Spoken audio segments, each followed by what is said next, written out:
Hello, and welcome to part 4 of Padre Pio, Mary, and the Rosary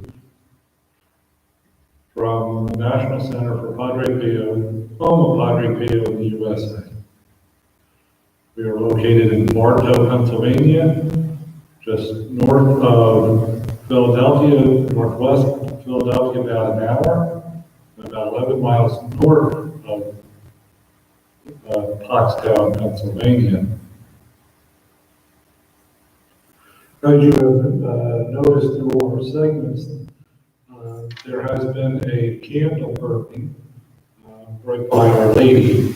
And this is an actual candle sent to us by someone who traveled to Fatima. And they brought back these candles that are lit in their candle burning.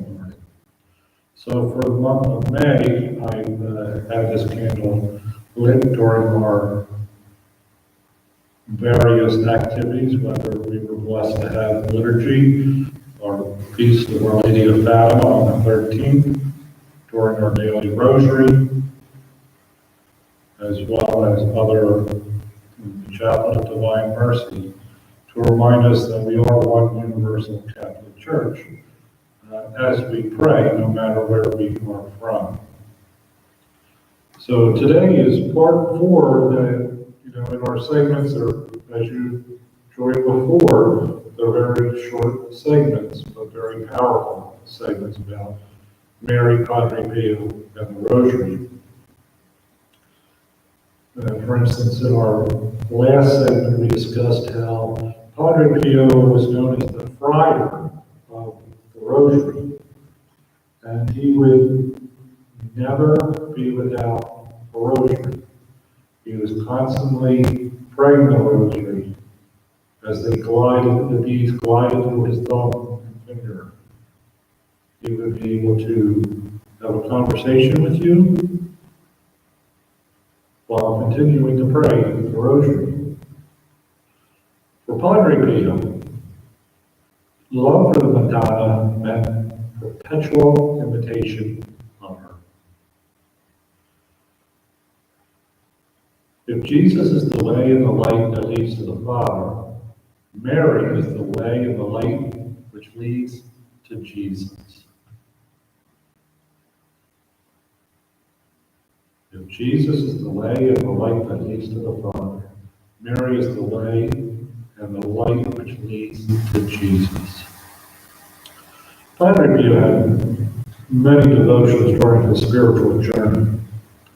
However, he never urged any of them on his spiritual journey, except for his devotions to Mary and to the poor souls in purgatory. One day, his guardian angel asked him how many rosaries he recited daily. Padre Pio answered, "Well, I have to tell my guardian the truth. Today I have recited 34. 34. For him, the rosary was a perpetual meditation on the profound mysteries of Calvary, on Jesus' plan of salvation, on his sorrowful mother. Padre Pio was fascinated by the Hail Mary. We know that Padre Pio suffered the wounds of the Passion. The wounds of the hands, the feet, transverberation of the side, the crowning of thorns, the pains of the Passion, of the whipping in the back, even the pain in the shoulder from when Jesus carried the cross. However,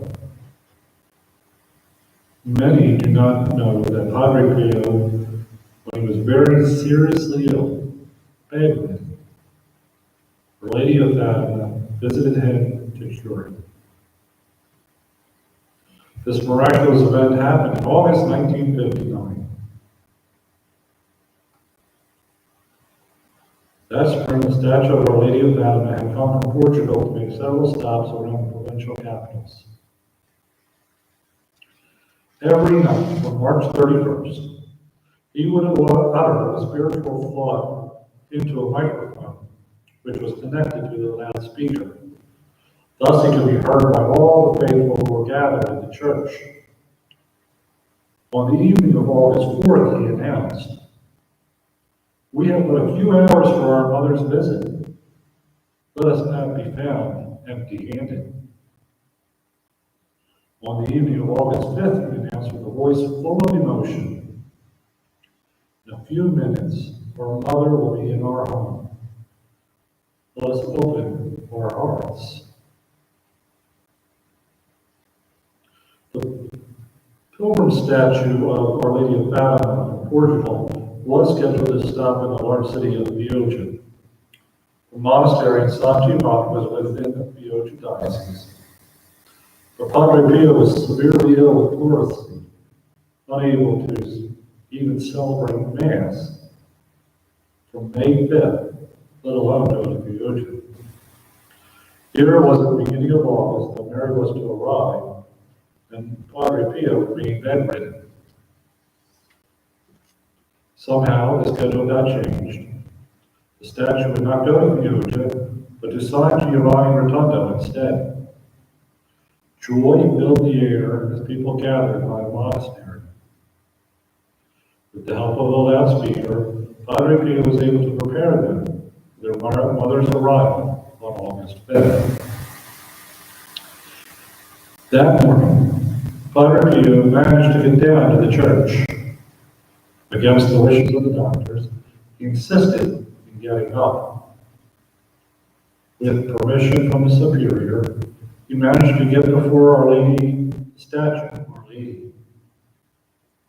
Dissolved in tears from pain and fever, he knelt before his queen in prayer and reverently kissed the base of the famous image of Our Lady. He only had enough strength to return to his room and to bed.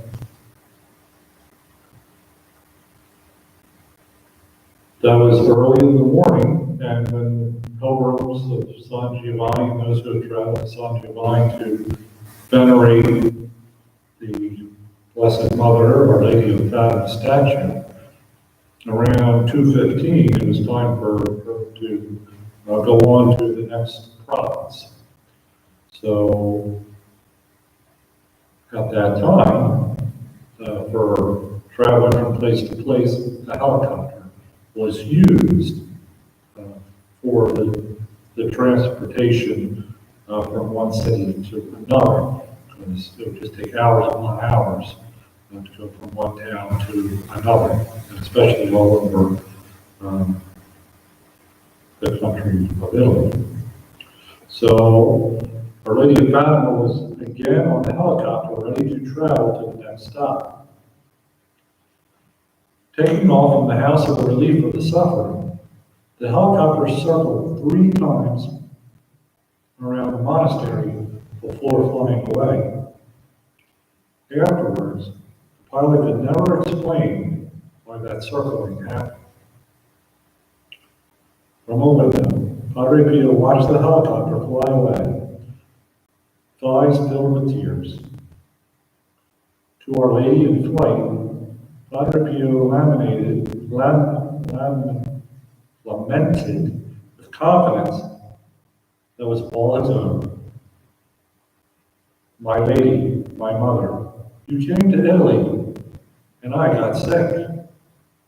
Now you're going away, and you leave me still ill." But as the helicopter circled, the bishop present repeated what Padre Pio would say for the rest of his life. In that very instant, I felt sort of a shudder in my bones, which cured me immediately. The bishop added the words of his spiritual father who confirmed the event, saying, "In a moment, the Padre felt a mysterious force in his body and said, 'I am cured.'" He was healthy and strong as never before in his life. He got out of bed and went about his work as though he had not been afflicted with a 3-month-long grave illness. 3 days after her visit, he was back celebrating Mass. So not only did Padre Pio love Our Lady, and he dedicated his life to Our Lady, and promoted the Rosary, promoted the Hail Mary, promoted dedication to our Blessed Mother. The Blessed Mother also took care of Padre Pio. The Blessed Mother was with Padre Pio when he was a child, and they talked. Because he would call her my dearest little mother, I mean that. He didn't think anything strange about it, he just thought that was natural. All the way through till his death, he lived and preached about Our Lady. And in our final segment, we will conclude with the story and the conflict with the devil, where Our Lady came and took care of Padre Pio once again.